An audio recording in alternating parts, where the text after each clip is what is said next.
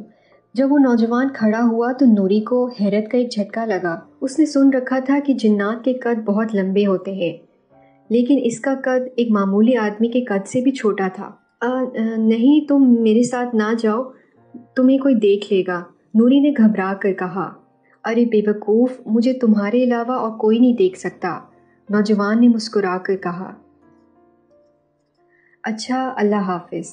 جیسے ہی نوجوان نے یہ الفاظ کہے، نوری نے دیکھا کہ وہ اپنے گھر کے پاس کھڑی ہے۔ ابھی شام کا ملکجہ اندھیرا پھیلا ہوا تھا۔ گھر میں داخل ہوئی تو اس کی ماں باہر آنگن میں ہی کھڑی ہوئی تھی۔ کہاں تھی تو؟ اتنی دیر کیوں لگا دی تو نے؟ اور چارہ کہاں ہے؟ گھنٹوں کے بعد آئی ہے اور چارہ بھی کاٹ کے نہیں لائی۔ اب میں بھینس کو تیرا سر ڈالوں گی کیا؟ ماں نے جب چارے کا کہا تو اسے یاد آیا کہ وہ چارے کا تھیلا تو پیپل کے درخت پہ ہی چھوڑ آئی تھی، اور اگر ماں کو اصلی بات بتاتی تو وہ اس کا گھر سے نکلنا ہی بند کر دیتی۔ اس نے طبیعت کا بہانہ بنایا اور اندر جا کر چارپائی پر لیٹ گئی اور آنکھیں بند کر کے وہ اس حسین نوجوان کے تصور میں کھو گئی جو جن کے بجائے کسی ملک کا شہزادہ لگتا تھا۔ اب تو اکثر ایسا ہوتا کہ نوری اس پیپل کے درخت کے پاس چلی جاتی جہاں پہ اسے خوابوں کا شہزادہ اس کا منتظر ہوتا۔ وہ نوری کو طرح طرح کی مٹھائیاں، مزیدار پھل اور مختلف کھانے کھلاتا، اس سے محبت بھری باتیں کرتا اور جیون بھر اس کا ساتھ دینے کے وعدے کرتا۔ اس پر گھبرا کے نوری کہتی کہ تم جن ذات ہو اور ہم انسان، اس پر ہمارا ملن کیسے ہو سکتا ہے؟ وہ کہتا تھا ٹھیک ہے، ہماری شادی ناممکن ہے، مگر ہم ہمیشہ ایک دوسرے سے ملتے رہیں گے کیونکہ ہمارا پیار پاکیزہ ہے۔ میں صرف تمہاری دید کا پیاسا ہوں، تم سے ملنا اور تم سے باتیں کرنا، بس یہی ایک میری خواہش ہے، مجھے اور کچھ نہیں چاہیے۔ تم میری ہو اور سدا میری ہی رہو گی، دنیا کی کوئی بھی طاقت تمہیں مجھ سے جدا نہیں کر سکتی۔ مگر یہ کیسے ہو سکتا ہے؟ ساری زندگی ایسے تو نہیں رہ سکتے نا، ویسے بھی میرے بہت سارے رشتے آ رہے ہیں اور پھر شاید جلد ہی میری شادی ہو جائے، پھر ہم کیسے مل سکیں گے؟ نوری نے فکر مند لہجے میں پوچھا۔ کس کی جرت ہے جو تم سے شادی کرنے کی کوشش کرے؟ میں کبھی بھی تمہارا رشتہ طے نہیں ہونے دوں گا، نوجوان نے طیش میں آ کر کہا۔ نوری خاموش ہو گئی۔ اس جن ذات نے اپنا نام نوری کو رستم بتایا تھا۔ رستم کی محبت میں نوری کا یہ حال ہو گیا تھا کہ وہ رفتہ رفتہ تنہا رہنے کو ترجیح دیتی اور رستم کے بتائے ہوئے طریقے کے مطابق اسے بلا لیتی، اور پھر دونوں گھنٹوں بیٹھ کے باتیں کرتے تھے۔ جب کوئی ان کی طرف متوجہ ہوتا تو وہ یہی سمجھتے کہ نوری اپنے آپ سے باتیں کر رہی ہے، کیونکہ رستم اور کسی کو نظر نہیں آتا تھا۔ اس روز بھی نوری اپنی ہمجولی زہرہ کے ساتھ باتیں کر رہی تھی۔ زہرہ اس سے مسلسل باتیں کیے جا رہی تھی۔ اس کے سر پہ چارے کا گڈھا تھا، اس لیے وہ صرف سامنے ہی دیکھ پا رہی تھی۔ وہ اپنی دھن میں نوری سے بولے ہی جا رہی تھی کیونکہ اس کی شادی ہونے والی تھی اور شادی میں ہونے والی تیاریوں کے متعلق وہ نوری کی گوش گزار کر رہی تھی۔ ہائے زہرہ، تو کس سے تیز تیز باتیں کیے جا رہی ہے؟ اس کی دائیں طرف چلنے والی ایک سہیلی نے زہرہ کو یوں تیز تیز باتیں کرتے دیکھ کر اس کو پوچھا۔ ارے میں نوری سے بات کر رہی ہوں، اور کس سے؟ زہرہ نے بڑے اطمینان سے کہا۔ دوسری سہیلی کی بات سن کر زہرہ نے پلٹ کر ادھر ادھر دیکھا، یہ نوری کہاں رہ گئی ہے؟ ابھی تو میرے ساتھ چل رہی تھی اور میری باتوں کے جواب میں ہوں ہاں کر رہی تھی، مگر اب غائب ہے۔ مجھ سے چاچی نے کہا تھا کہ نوری کو ساتھ لے کر آیا کرو، اسے اکیلے نہ چھوڑنا، میرا خیال ہے کہ ہم یہاں رک کر کچھ دیر اس کا انتظار کر لیتے ہیں۔ یہ کہہ کر زہرہ اور اس کی سہیلی نے چارے کے گڈھے اپنے سر سے اتارے اور پگڈنڈی کے پاس رکھ دیے اور کھیت کی طرف دیکھنے لگیں۔ دونوں لڑکیاں بے چینی سے نوری کا انتظار کرنے لگیں، جبکہ باقی لڑکیاں تو بہت آگے نکل گئی تھیں۔ جب کافی دیر تک نوری نہ آئی تو دوسری سہیلی بولی، ہائے نہیں زہرہ، بہت دیر ہو گئی، اب تو رات ہونے کو آئی ہے، اب تو کوئی بندہ بھی نہیں نظر آ رہا، چل جلدی کر، میری بیوی پریشانی میں باہر نکل کے مجھے تلاش کرنے لگ جائے گی اور پھر ابا سے میری شکایت لگ جائے گی۔ ہاں تو ٹھیک کہہ رہی ہے، کیا پتہ ایسا ہو کہ نوری ہماری نظر بچا کر گھر بھاگ گئی ہو، زہرا نے کہا۔ پھر دونوں اپنے گٹرے اٹھا کر تیز تیز اپنے گھر کی طرف جانے لگیں۔ زہرا جب نوری کے گھر کے پاس پہنچی تو اس نے دیکھا نوری کی ماں اور اس کی بہن پریشان چہرے لے کر کھڑی ہیں۔ سلام چاچی، نوری آ گئی ہے کیا؟ زہرا نے قریب جا کر پوچھا۔ کہاں تھی یہ؟ اسی نامراد کا تو انتظار کر رہی ہوں۔ ساری لڑکیاں آ گئی ہیں، میرا خیال تھا وہ تمہارے ساتھ ہوگی، مگر تم تو اکیلی آ رہی ہو۔ دیکھا نہیں تم لوگوں نے اس کو؟ چاچی ہم جب کام کر کے آ رہی تھی تب تو نوری ہمارے ساتھ ہی تھی، پر پھر کچھ دیر بعد وہ غائب ہو گئی۔ میں اور میری دوسری سہیلی کافی دیر تک نوری کا انتظار کرتی رہیں، لیکن جب اندھیرا پھیلنے لگا تو ہم نے سوچا شاید وہ گھر پہنچ گئی ہو۔ زہرا کی یہ بات سن کر چاچی اور بھی پریشان ہو گئی اور اسی وقت نوری کی آمد ہوئی۔ ارے اماں، کیا ہوا؟ کیوں پریشان کھڑی ہو دروازے پہ؟ تو کہاں چلی گئی تھی؟ اتنی دیر لگا دی تو نے۔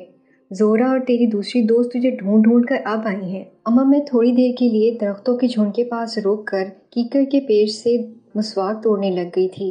ابا نے کہا تھا کہ میری مسواک ٹوٹ گئی ہے، پر یہ لوگ تو مجھے پیچھے ہی چھوڑ کر آ گئے۔ نوری نے ہاتھ میں پکڑی 3-4 تشی ہوئی مسواکیں ہاتھ میں پکڑتے ہوئے کہا، تجھے کیا پڑی تھی مسواک توڑنے کی؟ تیرا بھائی لے آتا نا، تو پھر تو نہیں اس جھنڈ کی طرف گئی؟ تجھے پتہ ہے وہ پکی جگہ ہے، رات چھوڑ سارا دن وہاں پہ چیزیں پھرتی رہتی ہیں، اسی لیے تو ہر وقت بیمار رہنے لگی ہے۔ اگر اب تو وہاں پہ گئی نا تو میں تیری ٹانگیں توڑ دوں گی۔ ماں نے غصے سے نوری کی کمر پہ ایک تھپڑ مارتے ہوئے کہا، اماں تو ایسے ہی میرے پیچھے پڑی رہتی ہے۔ نوری نے غصے سے کہا اور پھر اپنا چارے کا گڈھا وہیں دروازے پہ پھینک کر روتی ہوئی گھر میں داخل ہو گئی۔ چاچی میرا خیال ہے تو نوری کو کافی دنوں تک باہر نہ نکلنے دے اور کسی سیانے کو دکھائے اسے، مجھے لگ رہا ہے کہ اس پہ سایہ ہو گیا ہے، زہرا نے آہستہ سے کہا۔ تو ٹھیک کہہ رہی ہے زہرا، میں اس کو اب کھیتوں کی طرف نہیں جانے دیا کروں گی۔ اس کے ابا کو کہوں گی کہ آج ہی مولوی کو بلا کر اس پہ دم کروائے۔ جوان جہاں کنواری لڑکی ہے، ایسا نہ ہو کوئی جن بھوت اس کو چپک جائے، پھر تو کوئی اس کا رشتہ بھی نہیں لے کر آئے گا۔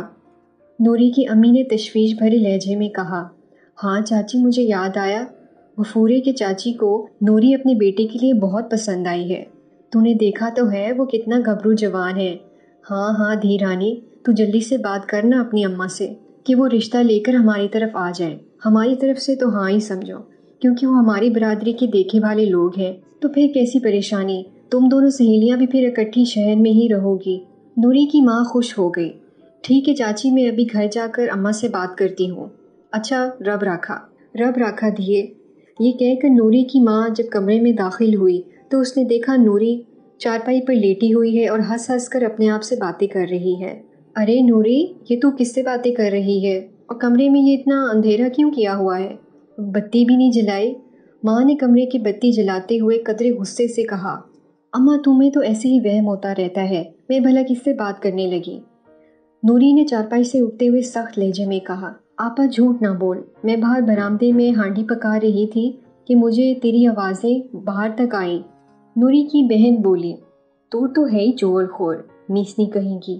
اماں کو خوش کرنے کے لیے اپنی طرف سے الٹے سیدھے جھوٹ بولنا تو تیری پرانی عادت ہے۔ نوری نے بہن کو غصے سے کہا تو وہ ہڑبڑاتی ہوئی کمرے سے باہر چلی گئی۔ شام کو جب نوری کھیتوں کی طرف جانے لگی تو اس کی اماں نے کہا کہ نوری آج کھیتوں کی طرف نہیں جانا، کیونکہ زہرا کی طرف سے کچھ لوگ تیرے رشتے کے لیے آنے والے ہیں۔ کون سا رشتہ؟ کیسا رشتہ؟ مجھے نہیں کرنی کوئی شادی وادی، نوری نے تنک کے کہا۔ ہاں تجھے تو ساری زندگی ہمارے سینے پہ منہ تلنے کے لیے یہاں ہی رہنا ہے نا، زیادہ باتیں نہ کر، جہاں منہ ہاتھ دھو کر کوئی ڈھنگ کے کپڑے پہن لے۔ ماں نے نوری پر اپنا حکم صادر کر دیا اور نوری پاؤں پٹکتے ہوئے کمرے میں چلی گئی۔ شام کو زہرا کی ماں اور غفور کی چاچی نوری کے گھر اس کا رشتہ لینے آئے۔ انہیں نوری اتنی پسند آئی کہ انہوں نے فوراً ہی ہاں کر دی۔ شام کو جب مہمان چلے گئے تو نوری چھت پر آ گئی۔ شام کا ملکجہ اندھیرا رات کی تاریکی میں بدل چکا تھا۔ آسمان پہ پورے چاند کی روشنی پھیلی ہوئی تھی، تارے جگمگا کر چاندنی سے مقابلہ کر رہے تھے۔ سارے گھروں سے دھوئیں کے مرغولے نکل کے فضا میں تیر رہے تھے۔ گاؤں میں کچھ عرصہ قبل بجلی بھی آ چکی تھی، اس وجہ سے لوگوں کے گھر اور گلیاں روشن ہو چکے تھے۔ ہاں البتہ ابھی تک گیس نہیں آئی تھی، اسی وجہ سے لوگ کھانا لکڑیوں کی آگ میں بناتے تھے۔ اسی وجہ سے دھواں اٹھتا تھا جو آسمان کی طرف جاتے ہوئے بہت ہی خوبصورت لگتا تھا۔ خاص کر نوری کو شام کے وقت یہ منظر بہت پسند تھا۔ وہ چھت پر آ کر اپنی مخصوص چارپائی پر لیٹ کر دھوئیں کو دیکھنے لگی۔ آج اس کا دل بے حد اداس تھا کیونکہ اس کے گھر والوں نے اس کی شادی کا فیصلہ کر لیا تھا اور اس کے ہونے والے سسرال والوں نے اس کو پسند کر لیا تھا۔ وہ جانتی تھی کہ اب اس کی شادی ہونے والی ہے، اس کی ماں نے اس کی شادی کی تیاریاں بھی شروع کر لینی ہیں۔ یوں وہ اپنا گاؤں، اپنی سہیلیاں اور سب سے بڑھ کر رستم کو چھوڑ کر شہر چلی جائے گی۔ وہ ان دھوئیں کے بادلوں پہ نظریں جمائی ہوئی تھی جب انہی دھوئیں کے بادلوں میں سے اسے رستم اترتا دکھائی دیا۔ اگلے ہی لمحے اس کے پاس پڑی دوسری چارپائی پر رستم بیٹھا ہوا تھا۔ تم یہاں کیوں آئے ہو؟ تمہیں کوئی دیکھ لے گا۔ نوری گھبرا کر چارپائی سے کھڑی ہوئی۔ ارے پگلی، میں نے تمہیں کتنی بار کہا ہے کہ تمہارے علاوہ نہ مجھے کوئی دیکھ سکتا ہے اور نہ ہی میری آواز سن سکتا ہے، پھر تم کیوں گھبرا جاتی ہو؟ لیکن مجھے تم سے باتیں کرتے ہوئے کوئی تو دیکھ سکتا ہے نا؟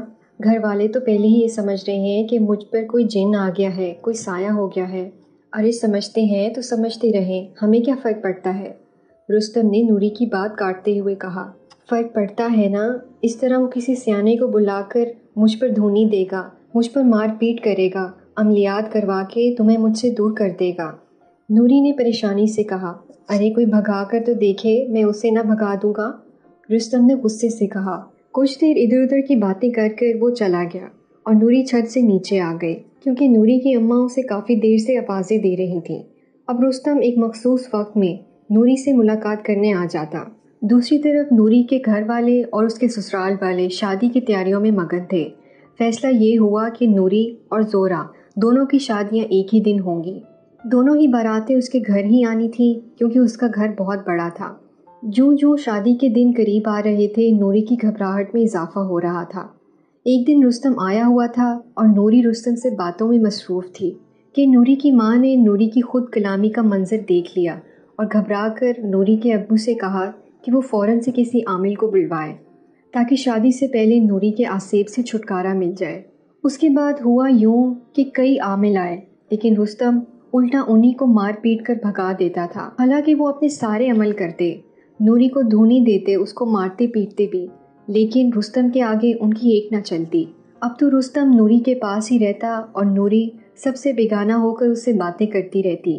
نوری کی صحت اب خراب ہونے لگ گئی تھی۔ اس کے ماں باپ اور بہن بھائیوں کو یہ فکر تھی کہ کہیں اس کے سسرال والوں کو یہ خبر نہ ہو جائے کہ نوری پر جنات کا اثر ہے، اس لیے وہ چپکے اس کا علاج کروا رہے تھے، لیکن انہیں کوئی کامیابی نہ ملی تھی۔ اس دن نوری کے باپ کے ساتھ ایک عمر رسیدہ بزرگ کی آمد ہوئی۔ وہ بھی ایک عامل تھے۔ وہ ایک عمر رسیدہ شخص تھے۔ انہوں نے اپنی ساری زندگی عبادت میں اور بچوں کو قرآنی تعلیم دینے میں گزاری تھی۔ ان کے نورانی چہرے پر عجیب سا سکون تھا۔ وہ نوری علم میں ماہر تھے اور کئی جنات ان کے موکل تھے، اور وہ موکل ان کا حکم برلانا اپنی سعادت سمجھتے تھے۔ انہوں نے نوری کو پاس بٹھا کر اس کے سر پر ہاتھ پھیرا اور کہا کہ تم پریشان نہ ہو، بہت جلد تمہیں اس جن سے چھٹکارا مل جائے گا۔ نوری تو اور بھی پریشان ہو گئی۔ اب تو اسے رستم سے ایک پل کی بھی جدائی برداشت نہ تھی۔ نوری نے گھبرا کر رستم کو یاد کیا اور وہ حاضر ہو گیا۔ رستم دیکھو، یہ عامل بابا ہمیں علیحدہ کرنا چاہتے ہیں۔ نوری نے روتے ہوئے رستم سے یہ کہا۔ مجال ہے ان کی یہ جو ایسا کر سکے، رستم نے نوری کو تسلی دیتے ہوئے کہا، مگر جب عامل جی کے جلالی چہرے پر نظریں پڑیں تو وہ گھبرا گیا۔ عامل بابا کی موکلوں نے اسے عامل بابا کی قوتوں کے بارے میں بتایا کہ جب کوئی جن ان کی بات نہیں مانتا تو وہ اپنے نوری علم کے ذریعے اس جن کو بھسم کر دیتے ہیں۔ عامل کی غضبناک نظروں سے بچنے کی خاطر رستم فوراً ہی نوری کے جسم میں حلول کر گیا تھا۔ اے جن، بتا تو نے اس معصوم لڑکی کو اپنے شکنجے میں کیوں جکڑا ہوا ہے؟ بابا جی کی غضبناک آواز بظاہر تو نوری مگر رستم کے کانوں سے ٹکرائی۔ اس لیے کیونکہ میں نوری سے محبت کرتا ہوں۔ نوری کے لب ہلے مگر آواز رستم کی تھی۔ اے احمق جن، کیا تو یہ جانتا ہے کہ انسان اور جن کے بیچ میں محبت کا رشتہ استوار نہیں کر سکتا؟ ناممکن ہے، بابا جی نے نوری کی آنکھوں میں آنکھیں ڈال کر کہا۔ جانتا ہوں، مگر کسی کو چاہنا یا نہ چاہنا اپنے بس میں تو نہیں ہوتا نا۔ یہ تو ایسا جذبہ ہے جو خود بخود جکڑ لیتا ہے۔ وہ تو ٹھیک ہے، مگر تم جانتے ہو نا اس محبت کا انجام کیا ہوگا؟ نہ تم اس سے شادی کر سکتے ہو اور نہ ہی اسے اپنی دنیا میں لے کے جا سکتے ہو، تو پھر کیا فائدہ ایسی محبت کا؟ بابا جی نے نرم لہجے میں پوچھا۔ بس یہ میری ہے اور میری ہی رہے گی، میں بس اس سے باتیں کر کے خوش ہو جاتا ہوں، مجھے کچھ اور نہیں چاہیے۔ میری محبت پاکیزہ ہے، رستم نے جواب دیا۔ مگر کب تک؟ بابا جی نے پوچھا۔ ساری زندگی، رستم نے کہا۔ اچھا، ساری زندگی، بابا جی نے کہا۔ پر تم یہ بھول رہے ہو کہ یہ آدم ذات ہے، اس کی کتنی عمر ہوگی؟ زیادہ سے زیادہ 70 سال یا 80 سال، مگر تمہاری عمر تو اس سے بھی کئی زیادہ ہے، تو اس کے مرنے کے بعد کیا کرو گے پھر؟ بابا جی ابھی بھی نرمی سے بات کر رہے تھے۔ تب کی تب دیکھی جائے گی، رستم نے لاپرواہی سے کہا۔ اے جن، کیا تو واقعی میں اس سے اتنی محبت کرتا ہے؟ بابا جی نے استفسار کیا۔ کیوں، کوئی شک ہے؟ ہاں، شک ہے، کیونکہ اگر واقعی میں تم اس سے یوں محبت کرتے تو اس کی زندگی ایسے برباد نہ کرتے۔ دیکھو، جب لوگوں کو پتہ چلے گا کہ اس پر جن کا سایہ ہے تو کوئی بھی اس سے شادی نہیں کرے گا، لوگ اس سے دور بھاگیں گے، لوگ اسے پگلی سمجھ کر پتھر ماریں گے، ماں باپ کے بعد یہ اکیلی رہ جائے گی اور پھر بھوکی پیاسی کسی بیابان میں مر جائے گی۔ تب بھی تو تم صبر کرو گے نا، تو کیوں نہ ابھی اس کا پیچھا چھوڑ دو تاکہ یہ اپنا گھر بسا سکے، اس کی اولاد ہو جو بڑھاپے میں اس کا سہارا بن سکے۔ تمہاری محبت اس کو سوائے رسوائی، بدنامی اور تنہائی کے علاوہ کیا دے گی؟ اور پھر میں تو تم سے نرمی سے کہہ رہا ہوں، ہو سکتا ہے اس کے والدین کسی اور عامل کے پاس لے جائیں تو وہ تو پھر اس کو ماریں گے، اس پہ عملیات کریں گے، اور ہو سکتا ہے کہ یہ مر جائے۔ تب کیا کرو گے تم؟ کیا تم یہ سہ سکو گے کہ تمہاری محبت یوں عاملوں کی مار کھا کھا کر مر جائے؟ یہ ہے تمہاری اس کے لیے محبت تو قربانی مانگتی ہے، اور تم کہتے ہو کہ تمہاری محبت پاکیزہ ہے۔ تم اس کو غائبانہ طور پر دور سے دیکھ لیا کرنا، مگر اس طرح اس کو اپنا پابند کر کے تم اس کی زندگی تباہ نہ کرو، اس سے نہ تمہارا فائدہ ہوگا اور نہ ہی اس کا۔ عامل کی باتیں سن کر رستم تھوڑی دیر کے لیے خاموش سا ہو گیا، پھر ایک لمبی سانس کھینچ کر بولا، ٹھیک ہے عامل جی، میں نوری کے لیے ہی اس کا پیچھا چھوڑ دیتا ہوں، لیکن آپ مجھ سے وعدہ کریں کہ اس کو کوئی نقصان نہیں پہنچے گا۔ میں وعدہ کرتا ہوں، بابا جی نے مضبوط لہجے میں کہا۔ ٹھیک ہے، میں جا رہا ہوں، لیکن ہمیں کیسے پتہ چلے گا کہ تم جا چکے ہو؟ عامل جی نے چہرے پر مسکراہٹ سجا کر کہا۔ آپ لوگ سامنے دیوار پر ایک ہانڈی رکھ دیں، میں جاتے وقت اس کو گرا دوں گا۔ دوسرے گاؤں کے چرواہے پر 5.25 کلو گوشت، 5.25 کلو گندم اور ایک جوڑا کپڑوں کا رکھ دیں۔ اچھا، اب میں جا رہا ہوں، میری نوری کا خیال رکھیے گا۔ یہ دنیا انسانوں کی ہے، البتہ اگلی دنیا میں اللہ تعالیٰ سے نوری کو مانگ لوں گا کہ میں ایک مسلمان جن ہوں۔ میرے آباء و اجداد کا تعلق ان جنات سے ہے جنہوں نے حضرت محمد صلی اللہ علیہ وآلہ وسلم کے مبارک ہاتھوں پر اسلام قبول کیا تھا۔ اسی لمحے رستم خاموش ہو گیا اور نوری اٹھ کھڑی ہوئی اور دیوار پہ پڑی ہوئی وہ ہانڈی نیچے گر کے ٹوٹ گئی۔ نوری نے پھٹی پھٹی آنکھوں سے اس ٹوٹی ہوئی ہانڈی کو دیکھا اور پھر اپنا چہرہ ہاتھوں میں چھپا کر پھوٹ پھوٹ کے رونے لگی، کیونکہ اس کا رستم اسے ہمیشہ کے لیے چھوڑ گیا تھا۔ اگر آپ کو ہماری یہ ویڈیو پسند آئی ہے تو اپنے پیاروں کے ساتھ لازمی شیئر کریے گا۔ شکریہ۔